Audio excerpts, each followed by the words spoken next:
waxaana qur-aanka kariimka ilaahay uu ku xusay sida jaahiliyadu had iyo jeer ay madaxa isugu gelisay rag iyo dumar dadka ay u kala qaadeen colaadda halkaa ay uga abuurto dadkaan diin ku socon.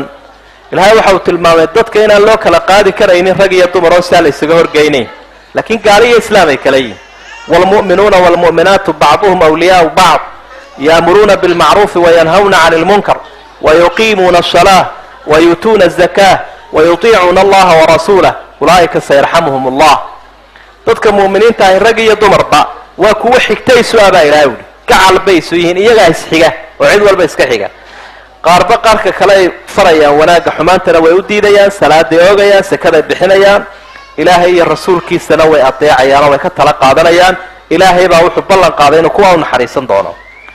xaqa awlaadda iyo ubadka ayaa ilaahay uu sugay subxaanah, oo dad fara badan oo aan diin lahayn ay ku xadgudbaan oo gaf ay ka galaan ubadka in xaqooda la siiyo.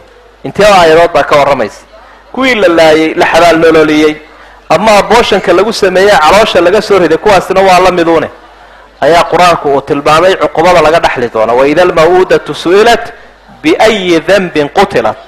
qofkii nolosha lagu aasay ayaa la isweydiin doonaa baa ilahay uli wixii lagu dilay. walaa taqtuluu awlaadakum khashyata imlaaqin naxnu narzuquhum waiyaakum ina qatlahum kana khiطan kabiira. ubadkii baa ilaahay uu ka warramay. ilaahay baa cid walba uga naxariis badan, cid walba isagaa kaa xiga, cid walba isagaa kaaga naxariis badan. qofka ciddii ugu xigtay buu dardaarmaya. ubadkaagii baa lagu leeyahay dilin. awlaadaadiina waalidkiiba isagana inuu sabafalo la faraya.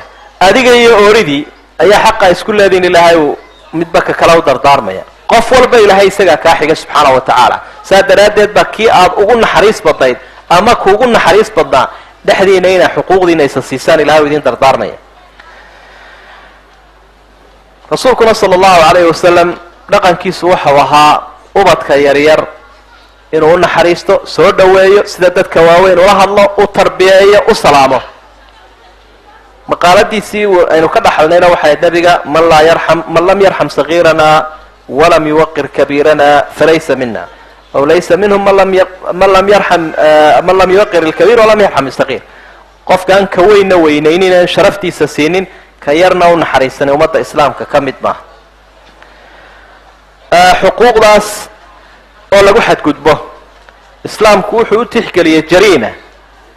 ihdaaru hadihi alxuquuq ictabaraha alislaamu jariima. in xuquuqdan iyo xorriyaadkan iyo karaamaadkan iyo sharaaftan ay ummaddu leeyihin in lagu xadgudbo, ciddii doonaysaaba ku xadgudubto, islaamku waxa uu ka taagayay arrintaas inay tahay jariimad iyo dembi. sidaa daraaddeed ayaa waxaa ilaahay uu diiday xarba tawasuc wa basta nufuud. qofka in dagaalkiisu uu noqdo dagaaluu xuquuqdan ku xadgudbayo oo dadka uu ku kibrayo, taa waa la diiday. jihaad waa la ogolyahaa dadka xuquuqdooda lagu baadi doonayo iyo xorriyaadkay u lahaayeen, oo kuwa aynu ka soo hadallaya oo ay ka mid tahay xorriyat alcaqiida, xorriyat dacwa, xorriyat alcibaada. intaasoo dhan inay xaq u noqdaan, xor u noqdaan, jihaadkii lagu baadi doonaya haa. laakiin dagaalada kale dadku ay sameeyaan ayaa ilaahay u diiday ee ku salaysan xorriyaadkan in lagu xadgudbo. markaasaa ilahay waxa uhi tilka addaaru alaakhira najcaluha liladiina laa yuriiduuna culuwa fi اlardi walaa fasaada waalcaaqibatu lilmuttaqiin. daartaa jannada waxa helaya oon u diyaariyay baa ilahay ui jannada kuwa adduunyada marka ay joogaan aan doonaynin inay ummadda ku kibraan ama wax fasahaadiyaan. hadday xukun qabanayaan iyo hadday awood doonayaan, awooddoodaas waa mid aanay wax ku ifsaadinaynin, kuna aargoosanaynin, waxna ku kharaabinayn.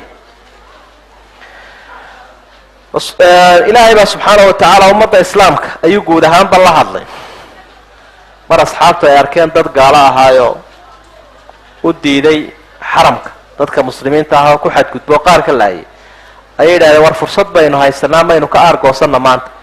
allah aayaadkan soo dejiyey suuratu lmaa-ida bilowgeeda ku sugan: walaa yajrimanakum shana'aanu qowmin an saduukum can ilmasjid alxaraami an tactaduu watacaawanuu cala albiri waataqwa walaa tacaawanuu cala alihmi waalcudwaan. iyo idinku kalifin calaha qolo u qabtaan inay xaramka idinka hor joogsadaan daraaddeed ina xadgudubtaan. in la xadgudbo xuquuqdan marnaba lagu xadgudbaa xaaraan weeye, cidnaba loo ogolaan maayo. tacaddi baa nasku u tixgeliyey, marka taasi waa xarbul intiqaam, aargoosi maya. oo innagu xataa marka aynu jihaadayaan dadka muslimiintii ma aha ummadaha kale siday u dagaalamaan oo ah inay aargoostaan, laakiin adigu waxaad ku baadi doonaysaa diin ilaahay oo kor noqota, dadka oo xorriyaadkan hela, dulmiga oo la joojiyo iyo xadgudubka. saa daraaddeed kii adiga wax ku gaarsiiyey iyo kii aabbahaa dilay iyo kii xoolahaagii qaatay kol hadduu islaamo waa laga hadhayaa, waa la daynaya. markaynu soo ururino kelmaddan waxaynu ku soo ururinaynaa sidaa nusuusta faraha badan aynu ku akrinay. ummadda islaamku tallaabooyinkay qaadayaan waa inay ka fiirsadaan. qofku ficilkiisa natiijada ka ratibmaysa waa inuu u fiirsado. dhaawaca iyo dhibka uu geysanayaa muxuu yahay, xorriyaadkan ma ku xadgudbayaa, meel ma kaga dhacayaa, intuba waa lagama maarmaan.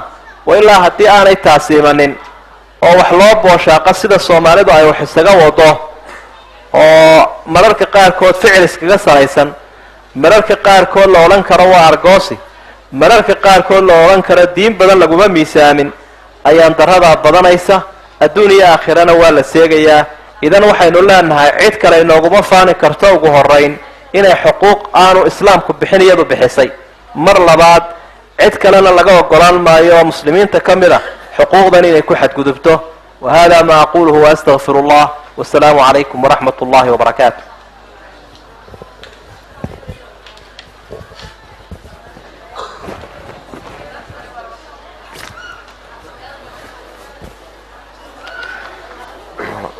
جزاه الله خير الجزاء walaalkeen sheekh maxamed dirir muxaadaradii qayimka uu noo jeediyey oo in badan loo baahnaa siiba dadkan qurbaha ku wada nool inay ogaadaan siduu ilaahay subxaanahu watacaala ama diinta islaamku ay sharafta usi qofka bini aadanka. marka waqtiga oo ciriiriya waxaan raba walaalaha inaan u sheego 3 qaybood. su-aalaha fiqiga hadduu ilahay yidhaha naduuda fiqiga ayaa lagu darayaa. waxaa kaloo jira dad badan oo walaalaha oo su-aalo qaraafida soo qoray. su-aalaha barafidka waxay ku fiican yihiin biidni illahi subxana wa tacaala in culummada ama shuyuukhda si gaara loola kulmo. marka waxaan jeclaystay dhowr su-aalood oo khuseeya mawduuca inaan marka halkan kusoo gudbiyo. sheikh saa'il ayaa wuxuu ku weydiinayaa, wuxuu yidhi sheikh maadaama aad ka hadashay dilka qofka bini aadanka ee muslimka ah, waxaa jirtay inaan ka qayb qaatay xuruuftii ahliga ahaa ee soomaaliya ka jiray, dad badan aan gacanteeda ku dilay. maxaa ila gudboon aan samayn karaa? baaraka allahu fiik.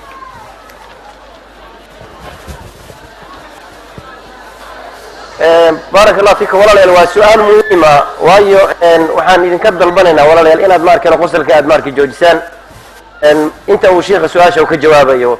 yaan lala yaabin, waa arrin jira oo waaqiciya ilaa yoomina haadana soconaya. marka sheikha aan jawaabtiisa aan ka sugno oo qosalkaan iska daaya. baaraka allahu fiikum. runtii waxaa habboon, waa suuragal dee inuu malaha dadka wacyi gelinayo, iyana waa iska suuragal inuu ka dhacay arrintan iyo inuu uga jeedo wacyigelin qofkii waxaa sameeyey maxaa la gudban. labada waa suuragal wey. marka waxaanu leenahay ugu horeyn waa inaad ilaahay u toobad keentay subxaanahu wa tacaala. albaabka tawbaduna wuu furan yahay, sidii uu rasuulku tilmaamay kii dadka badan laayayba markuu toobad keenay in laga toobad aqbalay.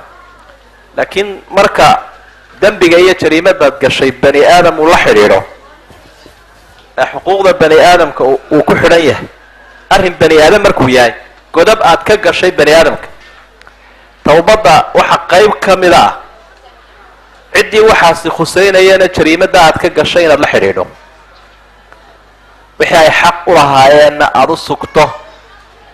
dadkii aad dadka ka laysay soo ururi, ogeysii, dabeetana waxaad leeya way kan iyaga isu dhiib.